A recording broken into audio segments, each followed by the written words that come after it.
Day 2 of the legal tampering window is here. New league year officially begins tomorrow on Wednesday, so I think that's going to be another inflection point to really spur along some action. However, I would expect some more 49ers news today, and since I've last spoken with you last night, we have indeed gotten 3 pieces of news. 3 players who were with the 49ers here in this past 2023 season are going to be playing elsewhere in 2024. The headliner is their former backup quarterback, Sam Darnold. The 49ers QB reputation rehab program has worked for Mr. Darnold.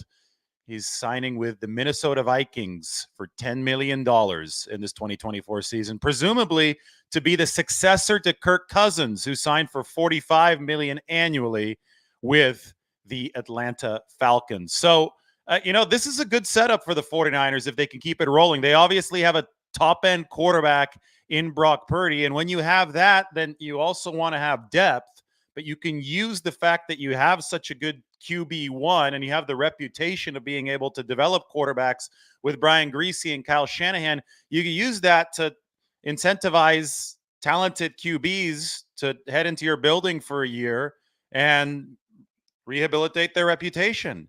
Sam Darnold was coming off of struggles with the Jets, struggles with the Panthers, although he had played better in his 6 games with Carolina in 2022. But he was looking to redo his name. He was looking to, bring some respect back to his name. We'll put it that way. And I think that he did in the season with the 49ers. He didn't even have to play all that much in games for the reputation rehab to work. But being around Brian Griese, who had such a good impact on so many quarterbacks.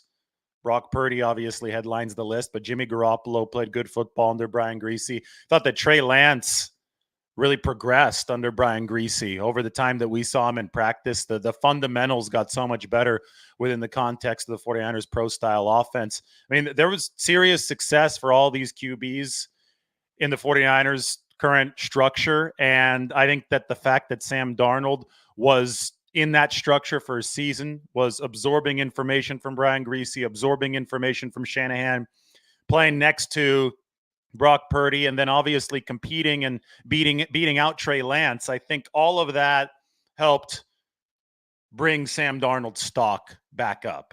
And we said if somebody wants to pay him as a backup, then if there's nobody who wants to go above that, then the 49ers might be able to get him back. But if somebody wants to pay Sam Darnold as a lower level starter with potential upside to, become a higher level starter in future years, but of course it's got to be baby steps for somebody like Sam Darnold at this point. If that's going to be the case, then the 49ers weren't going to be able to hold on to him. And when we saw $10 million yesterday from the Minnesota Vikings, that confirmed that, yes, Sam Darnold has priced himself out of the 49ers range. They were only able to pay for QB2. They weren't able to pay for somebody who can compete for a QB1 job because Brock Purdy has that solidified in San Francisco.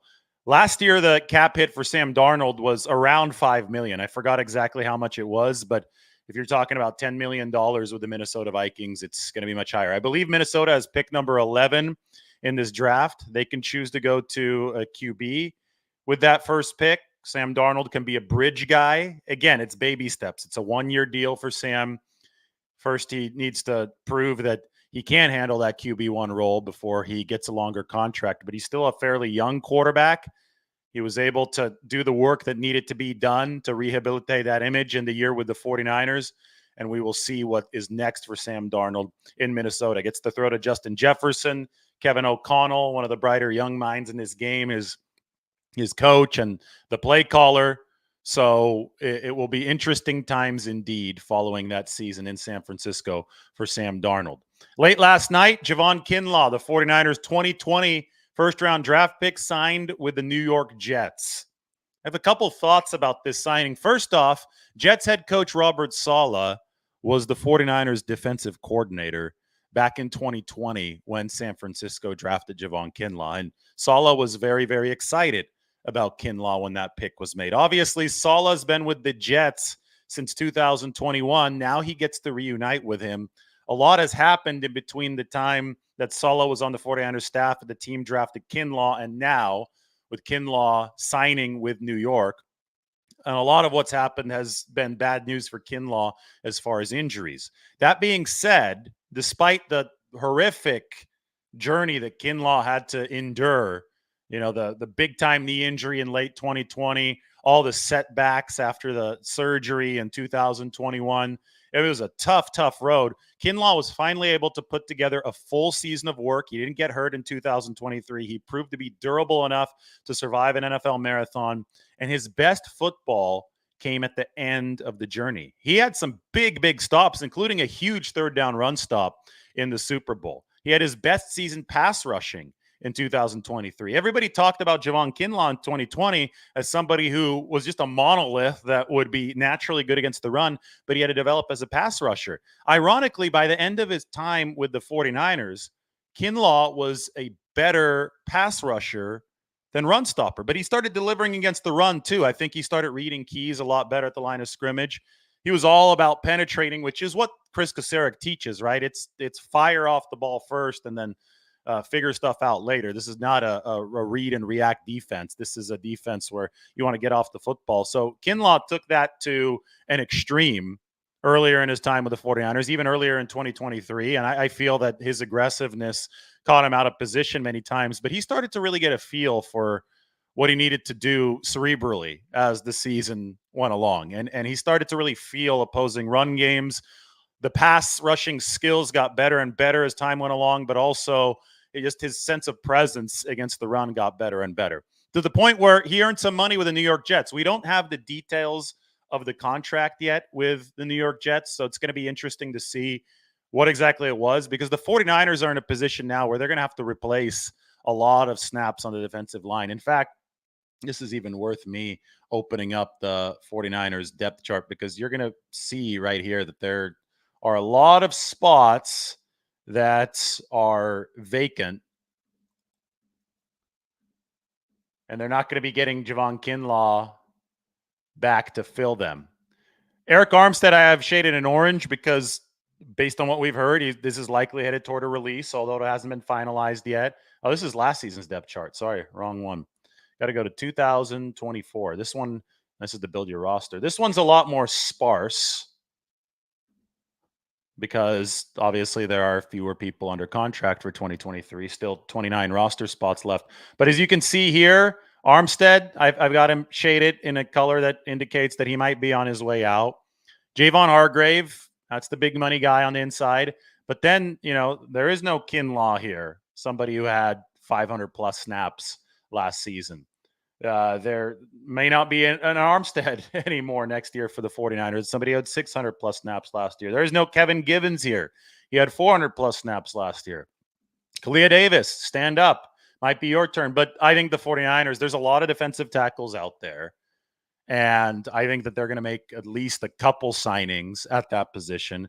I think they'll make a draft pick at that position. They just have to restock the room at this spot because Javon Kinlaw has signed with Robert Saleh and the New York Jets. So good for him, and you hope that it's good for Javon Kinlaw's health. I think one of the big concerns is that this is going to be at MetLife Stadium, which has famously bad artificial turf. And obviously Javon Kinlaw has played through so much injury-wise, and he finally was able to get that knee right in the 2023 season. The last thing you want to see is Javon Kinlaw compromised by the turf at MetLife Stadium, which has hurt the 49ers before, but now he's a member of the New York Jets. We've talked a lot about Eric Armstead in recent days. This is the big piece that I wrote about Kinlaw and Armstead toward the end of the 2023 season. Hasn't even been 2 months since this piece was published in The Athletic. Why the 49ers' Javon Kinlaw sees Eric Armstead as his guiding light through NFL adversity. These two guys followed a rather similar trajectory earlier in their careers. Armstead was hurt a lot in his first few years with the 49ers.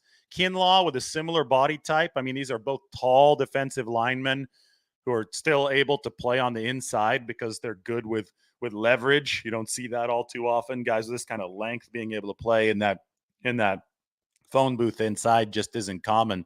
But Kinlaw to follow that type of path And then he was able to overcome those injury issues to deliver a good 2023 season. And we'll see if Kinlaw can continue delivering for the New York Jets moving forward. But the 49ers, this might be, and I'm waiting to see what all happens over the next few days, but it's on track to be the biggest defensive line overhaul the 49ers have had to make of the entire Shanahan era.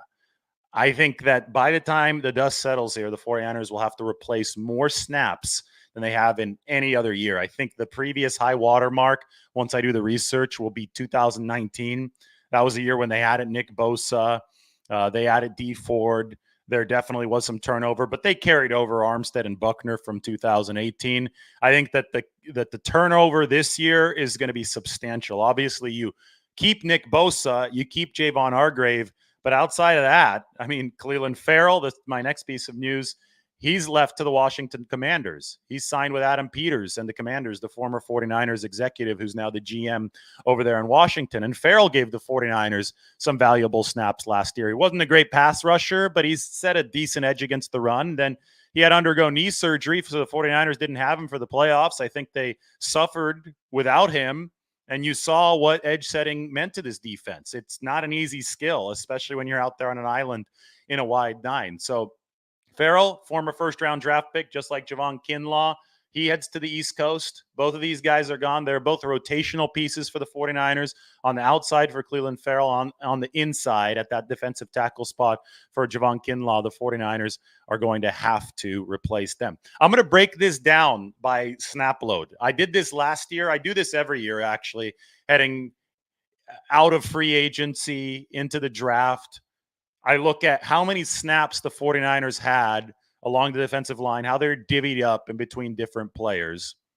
And I say, okay, the 49ers lost this guy, they lost this guy, they kept this guy. So they lost X amount of snaps. You can total the amount of snaps that they lost. And you say, this is what the 49ers need to make up for next season. Sometimes you'll get extra snaps out of a returning player. Somebody like Yetur Gross-Matos, who the 49ers just signed, he was about a 400 snap guy last season for Carolina, but the season prior to that, he was at about 800 snaps. So maybe he's somebody the 49ers asked for 600 snaps next year. I'm just spitballing. I'm throwing out a number, but basically you have to find a way to make ends meet, and you can't be overextending players beyond what their most efficient snap load would be. So somebody like Nick Bosa, he could be a 1,000 snap guy, right? That makes sense. But I don't think that you want Nick Bosa playing 1,000 snaps because you want his very best football on tape. And that probably means that he's going to be a 900 snap guy at most. Somebody like Yetur Gross-Matos, even if he has the endurance to deliver 900 snaps, he's probably not good enough to be at the same snap level as Nick Bosa. He might be a 600 to 700 snap guy. Somebody like Leonard Floyd, he's more of a specialty guy, I would say. I think he's more of a nickel package guy. Plays the run well for a nickel package guy. That's what you want. But I don't know if he's a true three-down player. The 49ers haven't he hasn't played for the 49ers yet, but he hasn't been a three-down player really for I don't think since his Rams days, probably. When you look at Leonard Floyd's snap count, he's been more of a pass rushing I don't want to say pass rushing specialist, but I could say a nickel package specialist because he's a little bit on the lighter end. Again, he's got those long arms, though, so he plays the run well, but you see what his expected snap contribution would be, and it's not at the level of Nick Bosa. And you have to find a way to patch together all these different numbers so that the sum makes up for the production that you've had in the past. I was texting with Mike about the different numbers a little bit ago. 661 snaps for Eric Armstead last year, 334 snaps for Randy Gregory last year. Clelin Ferrell, 471 snaps. Kevin Givens, 454 snaps. Javon Kinlaw, 544 snaps. So all of these players that I just listed might be gone, and the 49ers are going to have to find replacements for them. And you find those either through free agency or the draft. I mean, there's still so much of the player acquisition cycle to go. So we're going to sit back and we're going to watch to see how the 49ers fill it. We're still so early in this whole process. The new league year hasn't even begun yet. We're still only in the legal tampering window with the new league year beginning tomorrow. So the update is Darnold to Minnesota, Kinlaw to the Jets, Ferrell to the Commanders. Connections for Kinlaw with Saleh and Ferrell with Adam Peters. And Sam Darnold, well, I think that's a good landing spot for him. Young play caller and Kevin O'Connell, and obviously Justin Jefferson, star young receiver with the Minnesota Vikings. So as Tuesday gets going, second day of the legal tampering window, I can open up a 49ers Q&A.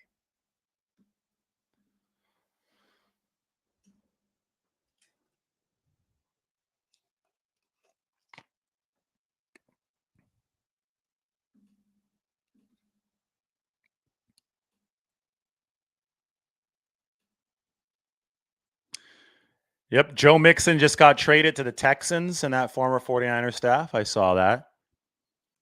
Somebody asking about Ronnie Bell, rookie deal. He's going to be entering his second year with the 49ers. Don't have any updates on Ronnie Bell other than he's under contract for 3 more seasons. It sounds like the Denver Broncos, according to Mike Silver, are going to keep DJ Jones. There had been speculation that they would cut him, but if the Denver Broncos do indeed keep DJ Jones, as Mike said is likely at this point, then he won't be available for the 49ers. Unless they trade him. The 49ers, again, I will open the roster one more time. Right now, there is a chasm at defensive tackle. That's where the 49ers are going to have to focus many of their efforts in the coming days and over the draft. You do not have a lot of players there. In fact, most of these guys are practice squad projections. Spencer Wagee, T.Y. McGill. Ernest Brown IV is actually a defensive end. I just didn't have room for him in the spreadsheet at the end position. So I have him there in the tackle row, but 49ers do need to bolster the interior of their line. Just the way, this is the question, why so many edge rushers and not enough defensive tackles? Just because that's the way that it's broken so far. They're not playing a game tomorrow. They're not playing a game next week. They're not playing a game in 4 months. Their first game's in about half a year. Sometimes the market works that you're going to get more defensive tackles early. Sometimes you need to pick up your edge rushers early. You're just going to pay for whatever is available at a good price at the time, right? So the 49ers have a lot of time to build the whole roster. It doesn't have to be done on the first day of the legal tampering window. The new league year has not even started yet. So trust me, they're going to add more defensive tackles before this is all said and done.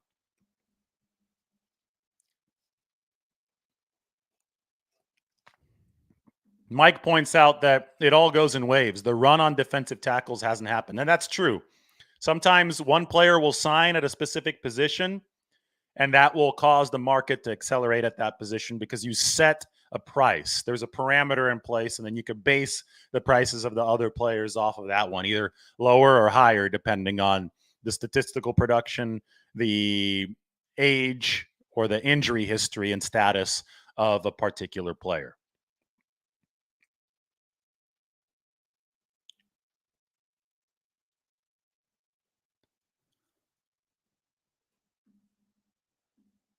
What do I think about a linebacker replacement for Greenlaw? Alshire as a Texan? I think the same thing that I did before. I thought that Azeez Alshire would be nice for the 49ers, but I assumed he'd be too expensive for them. $11 million per year. You know, when you're looking for a linebacker 2.5, that's what I call it, because not a linebacker 3, but it's somebody that can back up Greenlaw because you don't know about Greenlaw and the Achilles tear. You can't be paying over $10 million for that type of player. Maybe you can pay about $5 million. Even that might be pushing it, but that's what I've said is probably the limit for the 49ers. Mike was talking about Bobby Wagner yesterday. I just don't, Bobby Wagner is one of the all-time greats at that position. I mean, he's been doing it so well for such a long time, but he's also a little bit of a throwback in a way. And he's older now to the point where I don't know if he's got the coverage ability that the 49ers would want, because that linebacker position for them, they ask him to do so much. It's almost like a glorified linebacker because they need to play defensive back. I know there's a recommitment probably going to happen against the run, and that actually might be something that makes Bobby Wagner more valuable to the 49ers, because last year we saw Steve Wilkes just go crazy with Fred Warner. I mean, he was downfield covering more than he ever had in his career. And I think that was the biggest factor in the decline of the 49ers run defense. And I think they want to double back down on run defense and make sure that they're taking care of that part of the game. And that's going to mean the linebackers are going to be closer to the line of scrimmage. So maybe that works in the favor of somebody like Bobby Wagner. But I do think that the 49ers have a price limit, and it's a fairly strict one at that position. There is a lot of limbo going on there. I would estimate that they don't want to pay much more than $5, maybe $6 million for that linebacker 2.5.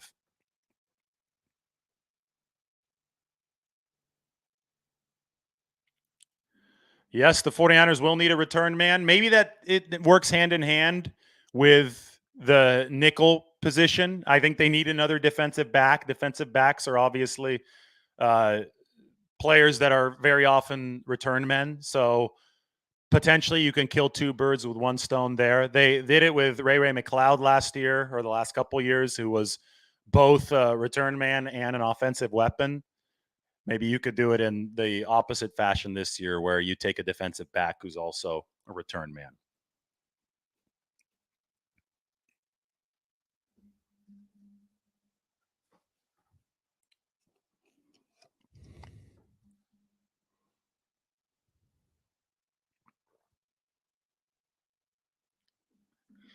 Armstead is not officially gone yet, no. He's still a member of the 49ers. The last official report that we heard is that it is trending toward a release. It's not solidified until it's solidified. I would characterize it, based on reading the tea leaves, as a standoff. It's a negotiation, a staring match. See who blinks first kind of thing. The 49ers want him to take a pay cut. Armstead doesn't want to take a pay cut. Maybe that open market can swoop in and decide what his actual worth is. Armstead actually had his best season pass rushing last year. So it's impossible to argue that he's washed and that he's declining as a player production-wise, because it's not true. He was really good pass rushing. His run defense wasn't quite as good as it had been before, but then you ask how much of that was a product of the Steve Wilks system, which didn't give the defensive linemen as much linebacker support. I don't think anybody really on that defensive line had a solid season in run defense, especially on the interior. So on one hand, you've got really good pass rushing performance from Armstead last year, but on the other hand, you have 13 missed games over 2 seasons. And probably the most troubling aspect of that is you have a chronic foot condition, plantar fasciitis, which is notoriously difficult to get rid of. That's been behind a lot of the missed time over the past 2 seasons. That's before you even consider the meniscus surgery that he had to undergo. So availability is the best ability. Armstead has missed a significant chunk of games the past 2 seasons. There are many reasons to believe that he's probably going to miss more time moving forward, because that plantar fasciitis, that's something that does tend to recur, pop back up. And the 49ers are trying to balance several competing interests, including the fact that they've got so many future cap liabilities looming, especially the Brock Purdy contract. So the 49ers look at Armstead's deal in 2024, which is the last season of his contract, and they saw $17.4 million as the base salary, none of which is guaranteed. So they have some leverage here, right? They said, hey, Eric, we think because of these availability issues, because of our salary cap issues, we want more cost efficiency out of your position.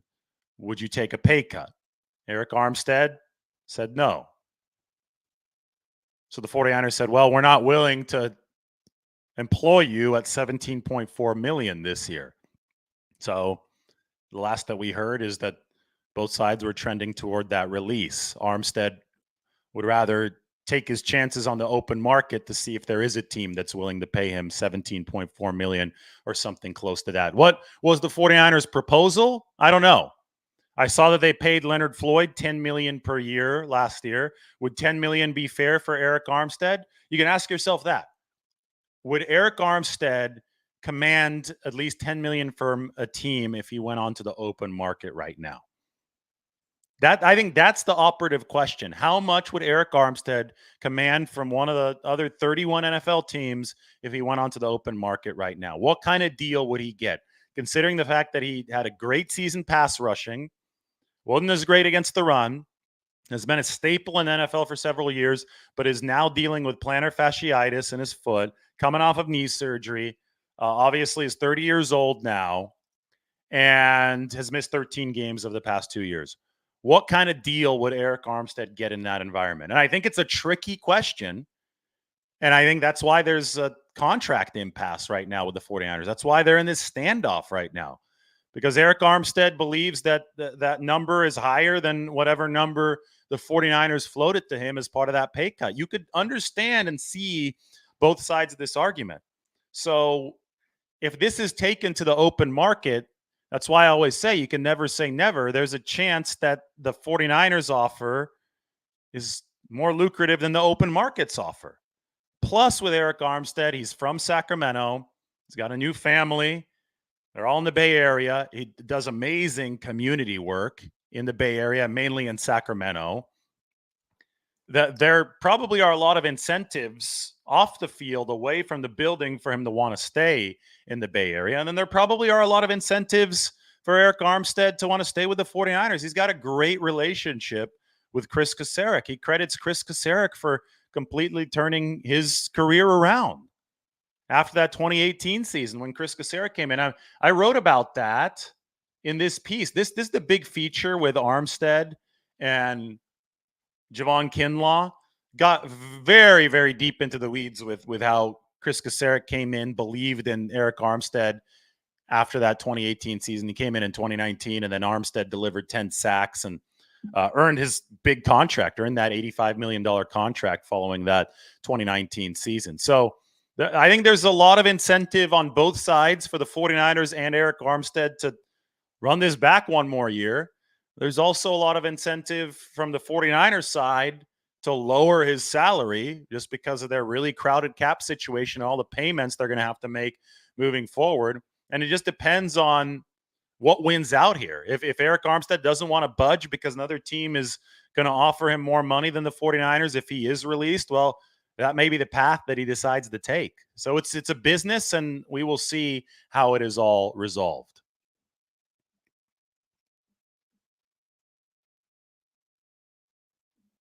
Steve thinks that Drake Jackson continues to develop. He can be that bookend. That's great, but Drake Jackson has struggled with availability issues, and he hasn't really proven the ability to be consistently available and productive yet. So you can give him a chance to continue to develop. You like to have multiple of these guys, but you do have to have some higher floor dependability opposite of Nick Bosa, and I think that's exactly what Leonard Floyd brings to the table. He's played in 108 straight games. He has averaged 10 sacks a season over the past 4 seasons, 39 and a half over 4 seasons. He's been on perennial winners, right? First with the Bears were much better when Leonard Floyd was there, but then he went to the Rams where they won the Super Bowl, and most recently has been with Buffalo. They won a lot of games last year too. So they've got a higher floor veteran opposite of Nick Bosa than they really ever have. Even when you had Dee Ford on the other side of Nick Bosa, the floor wasn't nearly as high as it is now with Leonard Floyd because the floor was low with Dee Ford. Availability is the best ability, and Dee Ford was unavailable a whole heck of a lot of the time. So the ceiling might have been sky high, but the floor, that was down in the basement back when Dee Ford was there. The floor when Chase Young was around was also, I think, relatively low. You saw some of the issues that they had with Chase Young against the run, some of the effort issues they had. Now the floor, the ceiling for Chase Young, I get it, really high. It's higher than for Leonard Floyd. I mean, we saw some of the flash plays from Chase Young. The Super Bowl comes to mind, that one sack when he sprinted around left tackle. All great stuff, but the spot opposite of Nick Bosa, the key there is to have a high floor, to have a high motor, and to be able to deliver the type of cleanup sacks that Nick Bosa and Javon Hargrave will generate the opportunities for. Bosa and Hargrave have great win rates. They're going to win. They're going to win one-on-one very frequently. They're going to create chaos in the pocket. So what you want out of the other side is an edge rusher who can clean up that chaos, who's got great feel and space, has got long arms and knows how to use those long arms, and Leonard Floyd is that. The track record speaks for itself. The 39 and a half sacks over 4 years. That's a large sample. That's a lot of sacks. And you look at the success he's had playing alongside other elite edge rushers, obviously in LA. He was playing with Aaron Darnold on that football team. They had a lot of good defensive linemen on those great Rams defenses, but Leonard Floyd was able to deliver in those parameters. And I think the 49ers believe he can continue doing that with them.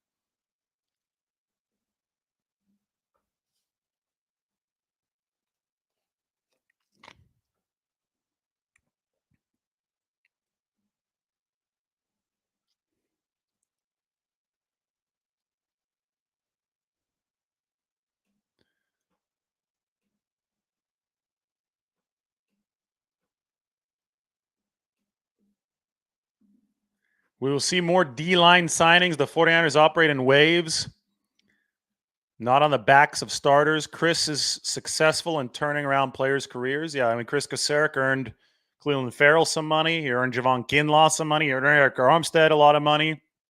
Kasarik is a really good defensive line coach, and I think he's about to embark on one of his biggest projects ever. He's going to have to replace more snaps than ever along that defensive line.